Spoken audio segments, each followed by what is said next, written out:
Dear Keith, welcome to the stage, my friend.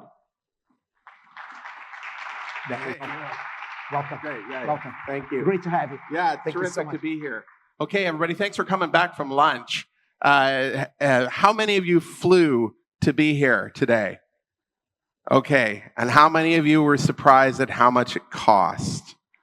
Yeah, a few, right? So I'm going to be talking to you today not about the future of AI or longevity and how we're going to all live forever and our digital clones are going to be helping us and all that very exciting, inspiring stuff. I'm going to take you right back to the present. We are in a jet fuel supply crisis. I'm going to tell you why it's here, why it's going to stay, but I'm not a doom and gloomer. I'm going to talk to you about what the solution is for this sustainably, securely, and abundantly.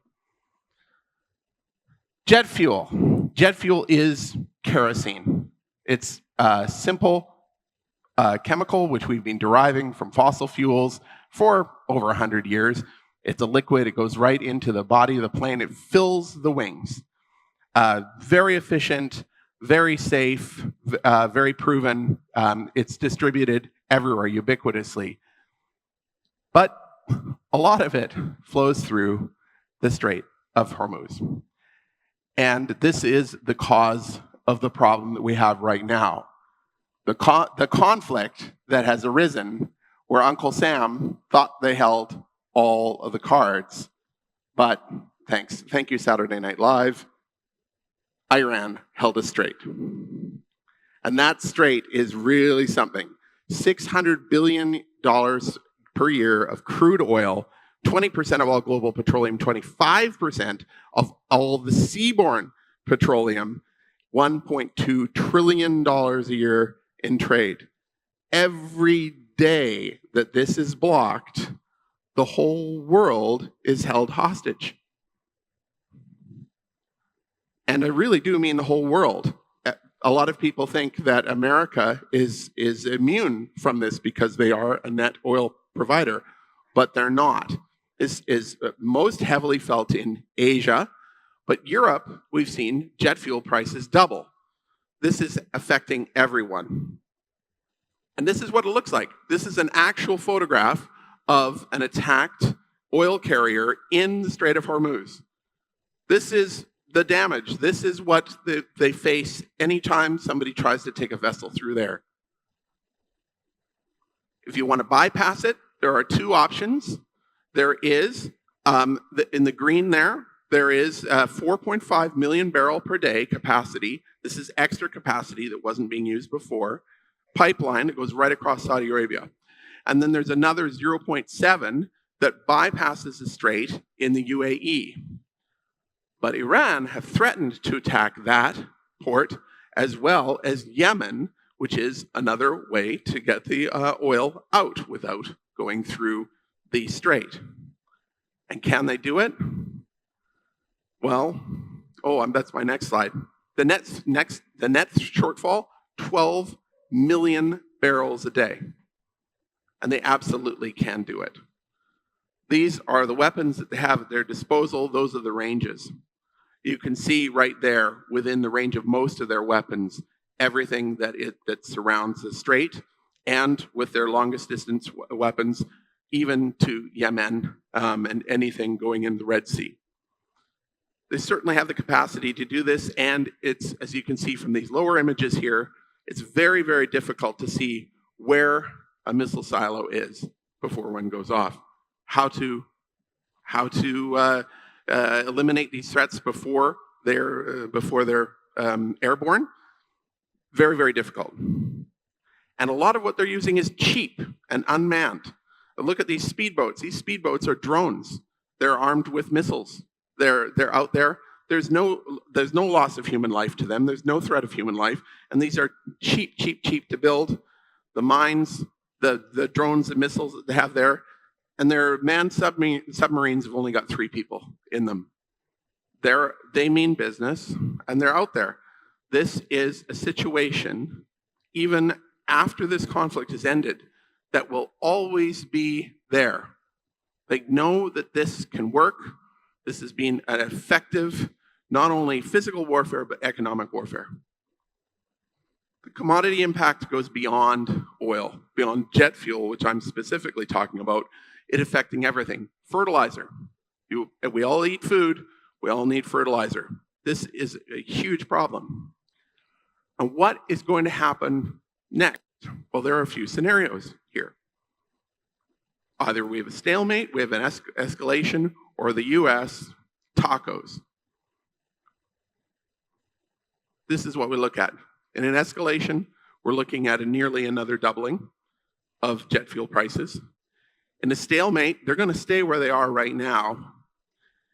In the case of a taco, the US withdrawal, you are going to see fuel prices come down a bit, but they're not going to go back to where they were historically, not for a very, very long time. So what are we going to do? Are we stuck with this? Are we stuck with this terrible situation? No.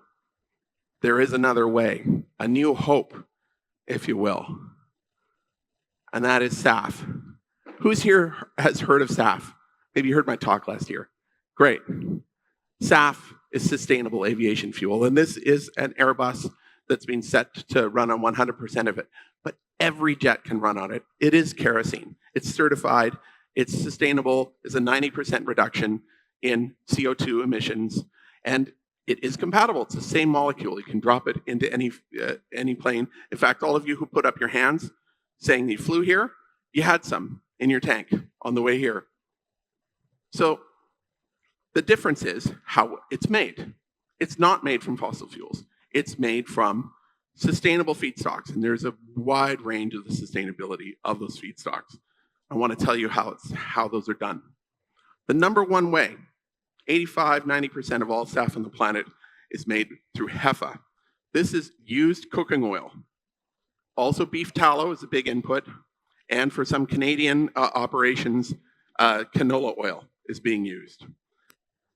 It is food to fuel. It touches on the food value chain, and it's cheap.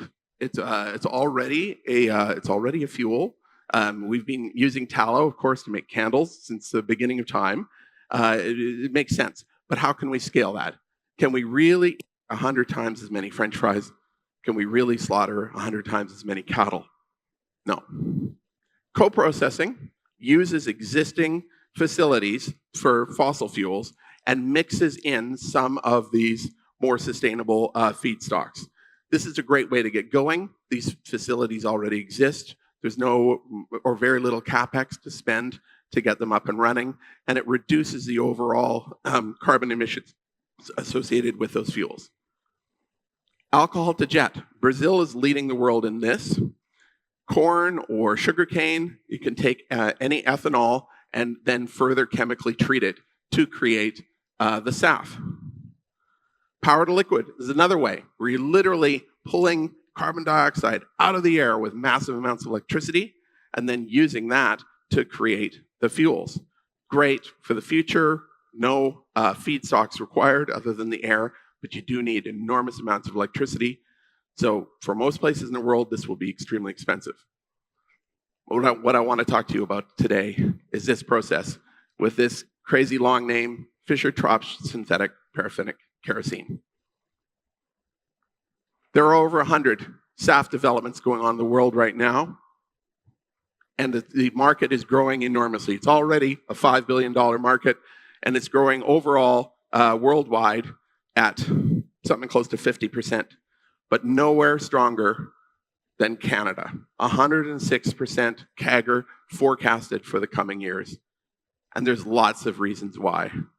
Canada is #1 in the world in commercial forestry, #4 in the world for renewable electricity, and #3 in the world for commercially available fresh water.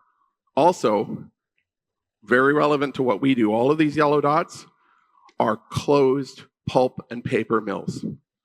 They all take the exact inputs that we use through our process to make kerosene, wood, water, and cheap and green hydroelectricity.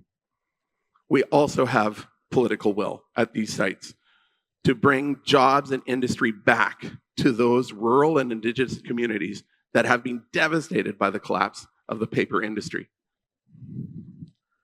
So this is what we do, SUSTAERO. We take those former pulp and paper mills, we install our technology, we take the exact same inputs that used to be used to make pulp and paper, but we make SAF on those sites. This is our first, obviously, we're not fully constructed yet. This is a rendering, but this is our first facility.